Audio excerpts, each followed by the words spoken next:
Estamos de volta com mais um podcast Ante o Exposto, aqui direto do 23º Congresso Internacional de Direito Constitucional em Recife. Hoje, para ministrar uma entrevista, na verdade, para efetuar uma entrevista com o professor Manuel Jorge, autor do livro Curso de Direito Constitucional, já na 11ª edição. Flávia, as boas-vindas para o professor. Nosso convidado é doutor em Direito pela Universidade Católica de Pernambuco, a USP, e professor licenciado da Universidade Federal da Bahia. Professor, muito bem-vindo. Obrigado por ter aceito o convite em fazer essa gravação com o nosso podcast Ante o Exposto.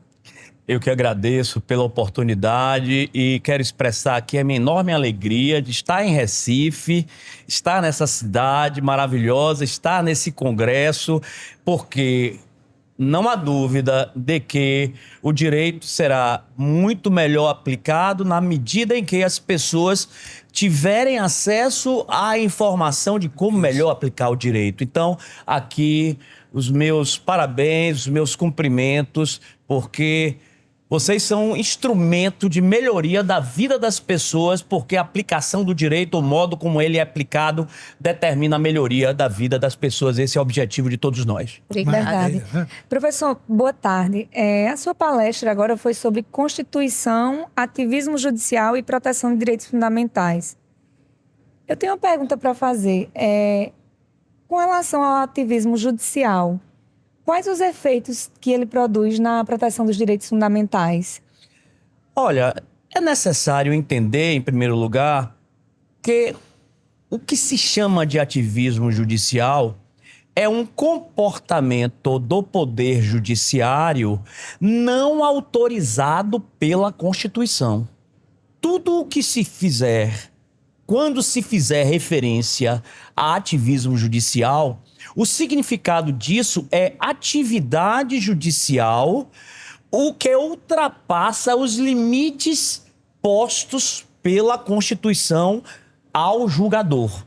Então, o que parece evidente é que, quando a Constituição de 1988 foi elaborada, o legislador constituinte originário, ele idealizou uma forma de relacionamento entre as funções estatais e, dentre essas, eu gostaria de destacar o artigo 2º da Constituição, que refere que são poderes independentes e harmônicos entre si, o legislativo, o executivo e o judiciário. Eu sei, como disse agora há pouco na conferência, que desde Montesquieu, século XVIII, já se passaram mais de 200 anos desde a formulação teórica dele, e os estados pós-modernos, eles se modificaram, 2 grandes guerras mundiais, um debacle econômico significativo como a crise de 1929, e o resultado de tudo isso, a necessidade de uma maior interação entre as funções do Estado para a realização do projeto constitucional. Entretanto, há de se atentar e de se cuidar a fim de que não haja uma excessiva atuação do Poder Judiciário com dispensa, inclusive, da atividade legislativa. Então, há uma reserva legal destinada a fazer com que somente o legislador esteja legitimado a atuar, que a Constituição estabelece. E essa reserva de lei necessita ser respeitada por todas as funções estatais, pelo Poder Executivo, pelo Poder Judiciário. Então, me parece que esse é um grande impasse. Por quê? Porque não parece correto dizer que o ativismo judicial protege direitos fundamentais. Porque a proteção de direitos fundamentais, ela deve ser resultado de uma atividade judicial que seja executada de acordo com o que a Constituição prescreve. E não fora dos contornos constitucionais. Por isso que é sempre louvável observar quais são os limites que a Constituição estabelece. a professora Maiana Guimarães e Silva, tem um estudo muitíssimo alentado sobre cultura constitucional. Nós ainda não temos cultura constitucional. Teremos, mas precisamos atentar para o fato de que a Constituição está aí, ela define previamente quais são as funções destinadas aos órgãos do Estado, porque fora da Constituição, como diria Rui Barbosa, não há salvação. De fato. Professor, entrevistamos agora há pouco o professor Peixinho, que parece estar um pouco distante dessa posição. O professor falou o seguinte: olha, a gente fala muito de ativismo no judiciário, mas nós temos ativismo no executivo, na medida que confunde legalidade com normatividade e aí vai disciplinando através de decretos, portarias e outras instruções e tudo mais. Como é que o senhor vê essa questão do limite em termos de normatividade dos outros poderes e como estabelecer esses limites do judiciário na prática? A gente sabe que existem os nichos de competência constitucionais, mas na prática, como nós, pesquisadores, a doutrina pode estabelecer e sugerir esses limites? A grande questão, e aí me parece que é muito relevante atentar para isso, é que quando o poder executivo exorbita o poder regulamentar, há um controlador dessa exorbitância realizada pelo poder executivo. Até mesmo pelo próprio poder legislativo. É uma situação excepcional que a Constituição prevê quando houver a expedição de um decreto que venha a exorbitar o poder regulamentar do presidente da República. O Congresso Nacional pode sustar os efeitos. E o Poder Judiciário também. O Poder Judiciário vai examinar a constitucionalidade da edição daquele decreto, se é um decreto autônomo, e qual seria os limites que foram ultrapassados pelo Poder Executivo. Agora a pergunta que não quer calar. Quem controla o Poder Judiciário? Que é o último a falar e a dizer o que é ou não é constitucional, no caso específico do Supremo Tribunal Federal. O Poder Executivo é controlado pelo Poder Judiciário. O Poder Legislativo é controlado na sua feição de criador de leis pelo Poder Judiciário. Agora, o Poder Judiciário vem e fixa, através de um modelo de ativismo judicial, obrigações, inclusive tipos penais específicos que não foram determinados pelo legislador. Quem controla o Poder Judiciário? Então, é necessário entender que, da mesma forma como o Poder Executivo é controlado pelo Poder Judiciário, o Poder Legislativo é controlado pelo Poder Judiciário, não havendo um controle exercitável sobre o Poder Judiciário, mais se reforça a necessidade de o Poder Judiciário se manter no marco das suas competências que a Constituição fixou. Então, a proposta é: fique no seu lugar e deixe a galera trabalhar, os outros poderes nas suas baias de competência. Exatamente isso. Por quê? Porque o que acontece é o seguinte: existe uma expressão na filosofia do direito chamada, na filosofia de uma forma geral e na filosofia do direito, chamada entropia negativa. Sim. Isso. Palavrão. Entropia. O que é entropia negativa? É simplesmente a necessidade que todo sistema tem de manter-se vivo. Aí é que entra a grande questão e a advertência que ecoa desse Congresso. Qual é a advertência que ecoa desse Congresso?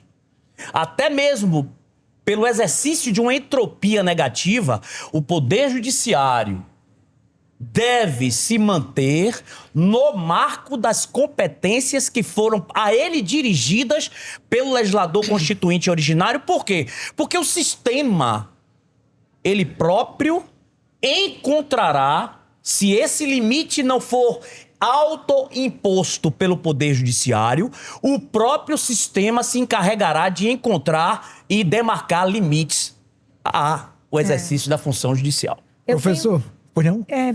Professor, eu acho interessante essa sua exposição.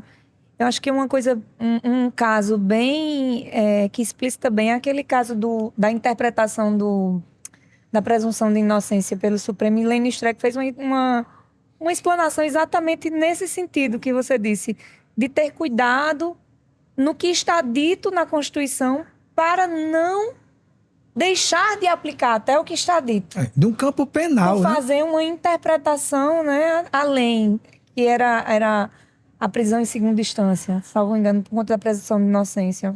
Mas nesse caso, o Supremo Tribunal Federal voltou atrás e refluiu quanto à decisão de inconstitucionalidade decorrente do procedimento referente à prisão em virtude de decisão na segunda instância. O Supremo Tribunal Federal voltou atrás.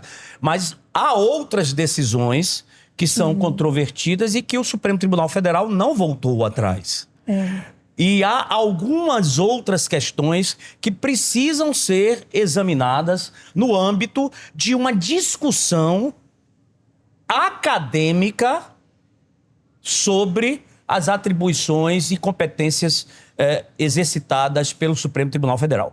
Eu sou um professor de direito constitucional que acredito nas instituições, que acredito no Supremo Tribunal Federal e estamos todos com o propósito dirigido a fazer com que o Supremo cada vez mais melhore a qualidade das suas decisões, porque isso é sinônimo de melhoria da qualidade de vida dos destinatários das decisões do Supremo, ou seja, todos nós.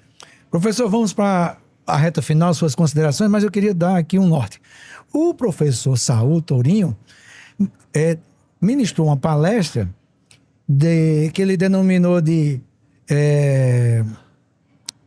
Cortes Constitucionais da Euforia ao Desencanto.